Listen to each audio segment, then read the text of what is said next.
بسم اللہ الرحمن الرحیم۔ ڈیئر ویورز، ترجمیر کا بیان سنیے۔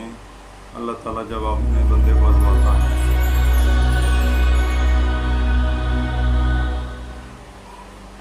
الذي ليس كمثله شيء وهو السميع البصير المتعالي عن الشريك والشبيه والبديل والنظير وأشهد أن لا إله إلا الله وحده لا شريك له وأشهد أن سيدنا ومولانا محمدا عبده ورسوله أما بعد فأعوذ بالله من الشيطان الرجيم بسم الله الرحمن الرحيم من عمل صالحا من ذكر أو أنثى وهو مؤمن فلنحيينه حياة طيبة ولنجزينهم أجرهم بأحسن ما كانوا يعملون وقال النبي صلى الله تعالى عليه وسلم يا أبا سفيان جئتكم بكرامة الدنيا والآخرة وقال النبي صلى الله تعالى عليه وسلم إنكم لتموتون كما تنامون وتبعثون كما تستيقظون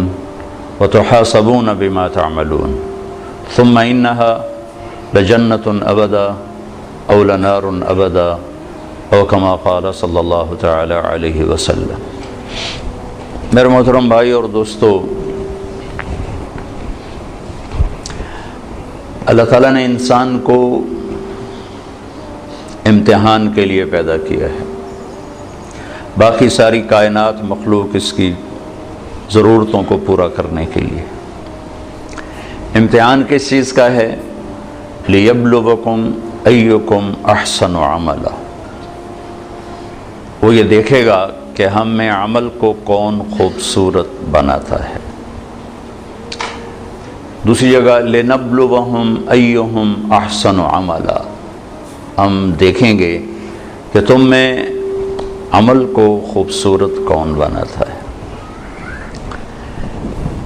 لیکن ایک عجب بات ہے کہ پیدا کیا جاہل، ساری کائنات انتہائی تعلیم یافتہ پیدا ہوتی، ایک چونٹی 1 سینٹی میٹر سے آگے نہیں دیکھ سکتی۔ آپ اس کا لائن میں چلنا دیکھیں، جو وہ گھر بناتی ہے وہ دیکھیں، اور دیمک کو نظر ہی کچھ نہیں آتا، وہ بالکل ہی اندھی ہوتی۔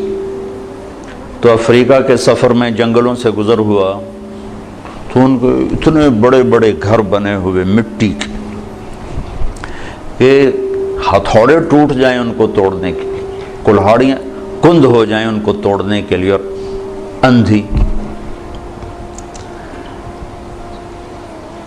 ربنا الذی اعطى كل شیء خلقه ثم هدى، ساری کائنات کے لیے تو یہ بتایا کہ رب وہ ہے جو ہر چیز کو پیدا کرتا ہے پھر اسے ہدایت دیتا ہے، یعنی زندگی گزارنے کا علم دیتا ہے۔ انسان کے بارے میں یہ فرمایا واللہ اخرجکم من بطون امہاتکم لا تعلمون شیئا، اللہ نے تمہیں ماں کے پیٹ سے نکالا، تم کچھ بھی نہیں جانتے تھے، صفر۔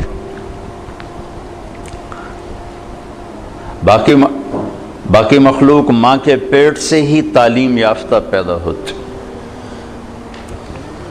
انسان کا بچہ ماں کے پیٹ میں 9 ماہ رہتا ہے، 2 سال تک اسے پتہ نہیں ہوتا میری ماں کون ہے، میرا باپ کون ہے، مجھے چلنا کیسے ہے، مجھے کھانا کیا ہے۔ مرغی کا بچہ انڈے میں صرف 21 روز رہتا ہے، وہ باہر بھی خود آتا ہے، آتے ہی چلنا بھی جانتا ہے، کھانا بھی جانتا ہے، اپنی غذا کو بھی سمجھتا ہے، اپنے مفید اور مضر کو بھی جانتا ہے، اور ماں کو بھی پہچانتا ہے، اور دوست اور دشمن کو بھی جانتا ہے۔ بلی کو دیکھتے ہی واپس آتا ہے، حالانکہ اس نے تو آج ہی بلی کو دیکھا ہے۔ کہاں سے یہ علم آیا ہے کہ یہ دشمن ہے؟ چوہا آج اپنے گھر سے نکلا، بلی دیکھی بھاگ کے واپس، یہ علم کہاں سے آیا ہے؟ آتا کل شیء خلقہ ثم ہدی۔ دوسری بات کہ ساری مخلوق کا علم پرفیکٹ صحیح علم ہے ان کے پاس، اور وہ اس علم کے خلاف کرتے ہی نہیں۔ صرف جاندار نہیں، بے جان